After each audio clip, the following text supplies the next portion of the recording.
প্রিয় ভাই বোনেরা, শীত চলে গেল, পিঠা খাবেন না? পিঠার দাওয়াত সবাইরে। সবাই আইসা পড়বেন আমার বাড়িতে পিঠা খাওয়ার জন্য। আর এই পিঠাটা কিভাবে বানাইছি সেটাই আজকে আপনাদের দেখাবো। পিঠা বানানোর জন্য চুলায় একটা পাতিলে আমি গরম পানি দিছি, দিয়ে একটু লবণ দিয়ে আটাটা সিদ্ধ করে নিতেছি। আটাটা সিদ্ধ করা হয়ে গেছে গা। আমি এই আটাটা এখন নামিয়ে গরম গরম আটাটা ছানা দিয়ে নিব। গরম আটা না ছানলে দলা হয়ে যায় গা।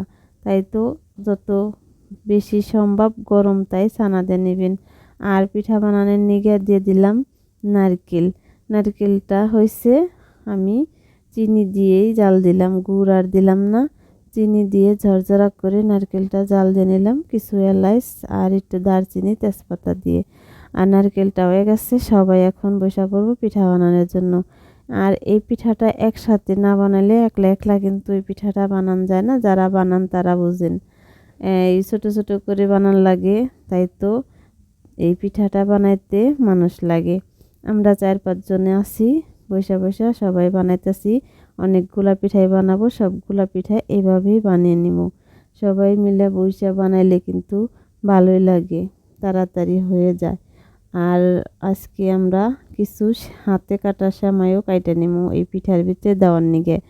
এই পিঠার ভিতরে আমরা হাতে কাটা সেমাই দিয়ে মিলিয়ে একসাথে রান্ধি।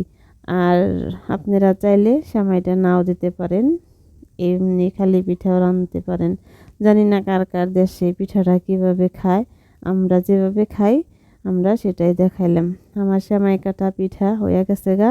চুলায় একটা পাতিলে আমি দুধ দিয়ে দিছি। দুধটা আমার অনেক সুন্দর জাল হয়ে গেছে গা।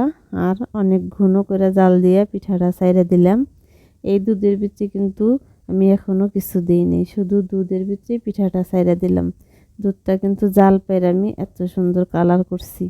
আর এখন পিঠাটা বলক হয়ে গেছে গা, সিদ্ধ হয়ে গেছে গা। দিয়ে দিলাম সেমাই। সেমাইটা আমি পরে দিলাম, কারণ ওই পিঠাটা সিদ্ধ না হলে সেমাইটা দিলে গইলা যাবো গা। এখন সেমাইটা দিয়ে ভালো করে নাড়াচাড়া দিয়ে দিয়ে দিব কিছু নারকেল। পিঠার ভিতরেও নারকেল বইরা দিছি, আর আমি আগলা কিছু নারকেলও দিতেছি, খাইতে অনেক ভালো লাগবো। তে আমি গুড়টা পরে দিতেছি, কিসের জন্য? দুধ আর গুড় একসাথে দিলে কাইটা যাওয়ার সম্ভাবনা থাকে।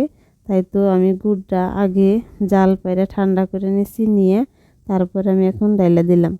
দেখেন আমার পিঠাটা কিন্তু একটা পিঠাও ভাঙ্গে নাই, অনেক সুন্দর পিঠা সলা সলা হয়েছে। আর পিঠাটা রান্না হয়ে গেছে। এখন আমি এই পিঠাটা নামিয়ে নিব। পিঠাটা এরকম পাতলায় রাখবো, পিঠাটা যখন বাইরে দিব জুড়িয়া যাব, পিঠাটা আনু ঘন হয়ে যাব গা। তে আমি এই জায়গায় কয়েকটা পাতিলে সাজিয়ে নিছি। পাতিলের ভিতরে আমি পিঠাটি বাইরে বাইরে দেব। সবগুলা পিঠা হয়ে গেছে, আমি এখন বাইরে নেব। তে ভালো থাকবেন। ভিডিওটা ভালো লাগলে লাইক কমেন্ট শেয়ার দিয়ে পাশে থাকবেন। আল্লাহ হাফিজ।